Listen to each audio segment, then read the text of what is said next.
Fir-rokna li jmiss, se nlaqgħukom ma' sħaba mqarba. Sħaba ċkejkna li spiss tidħol f'xi praspura nhar ta' festa u li dwarha nsibu serje ta' kotba b'kitba ta' Marija Attard u b'illustrazzjonijiet ta' Janet Vella.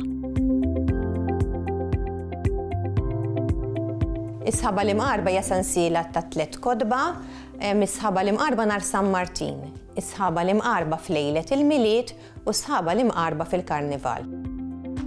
Fil-Karnival kulħadd jitlob biex ma tagħmilx ix-xita, allura jienet tkun ideali jekk norbot nivinta karattru marbut max-xita, karattru jħobb jinki lin-nies għax in-nies jiddejqu bix-xita fl-okkażjonijiet.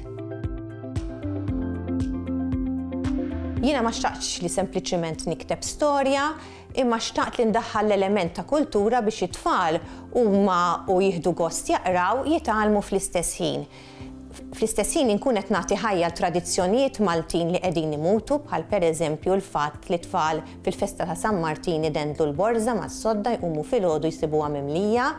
Xtaqt ukoll li nagħlem it-tfal fuq xi affarijiet li kienu jsiru qabel bħal pereżempju fil-fira tal-Baħrija qabel kienu jirbħu gidi u ħaruf. Din xi ħaġa li m'għadix issir, mela tkun ħaġa sabiħa li l-itfal nagħlmuhom fuq affarijiet li kienu jsiru qabel u llum m'għadhomx isiru. Kien il-11 ta' Novembru nhar il-festa ta' San Martin. Għalkemm kienet il-ħarifa, it-temp kien sabiħ. Kien iż-żmien magħruf bħala s-sajf ta' San Martin. Martin u Katrin kienu sejrin mal-familja tagħhom il-Baħrija għax hemm jiċċelebraw il-festa ta' San Martin. Martin u Katrin kienu ferħanin bil-borża ta' San Martin li qalgħu. Huma dendlu l-borża ta' drab vojta mas-sodda qabel raqdu u filgħodu x'ħin qamu sabuha mimlija. Meta tfal tagħtihom lista ta' affarijiet jistudjaw bħal huma lista ta' qwiel, jew lista pereżempju tal-ikel tipiku Malti, it-tfal jiddejqu u jħossuhom jittedjaw ruhom. Meta inti għamilt xi ħaġa, ħloqt il-fantażija jieħdu gost, speċjalment is-sħaba tinki tibda tgħidlhom nini mhux toħorġu, it-tfallu inti taqralhom jibdew jieħdu gost se nini jgħidulek teacher irġa' qrajjilna di jerġa' jgħidilna. Qed jieħdu gost, allura mbagħad indirettament jibdew jitgħallmu meta inti qed issemmi l-ikel tipiku fl-istorja qed jitgħallmuh. F'ħin qed jieħdu gost jitgħallmu tfal waqt li jkunu qed jieħdu pjaċir. Inna ġanna jiena użajta biex nerġa' nagħti l-ħajja taqbiliet Maltin, taqbiliet bħal maskarattini Perlina xwarajk għandek xadina minflok waħda tini 2 għax inniżlek għal cupcake. Dawn ħafna minn dawn it-taqbiliet qegħdin imutu għaliex m'għandniex ngħadduhom minn ġenerazzjoni għall-oħra. Jien xtaqt li nerġa' nagħtihom il-ħajja u anke forsi xi qwiel Maltin bħal San Martinek tajjeb għamel ħiltek biex il-lant ikun lek tajjeb. Ftit jafuhom mela affarijiet sbieħ li nitgħallmuhom. Qed inħoss li xi kultant qed nimpurtaw tradizzjonijiet u nikkupjaw tradizzjonijiet barranin, mhux qed ngħid li m'għandhomx ikunu nieħdu s-sabiħ ta' ħadd ieħor, però mbagħad għandna nitgħallmu nożżu s-sabiħ tagħna.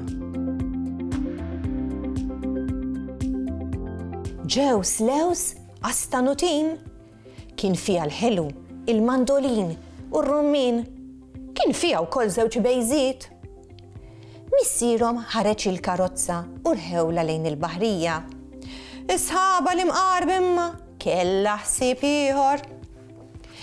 Nini, mhux toħorġu, tgħid mhux hekk, qaltilhom is-sħaba li mqarba. Tant bdiet nieżla x-xita fit-triq li nħoloq wied. Jien se ndawwar biex immorru lura d-dar, qal il-missier. Filippa kienet sejra mazzija il-fira tal-Baħrija għax kellha kurżità kbira kif issir din il-fira. Semet li min jirbaħ fil-fira jista' jirbaħ gidi jew ħaruf. Kif Filippa u Zita rikbu l-karozza tal-linja, is-sħaba li mqarba għaddiela minn moħħha ħsieb ikraħ.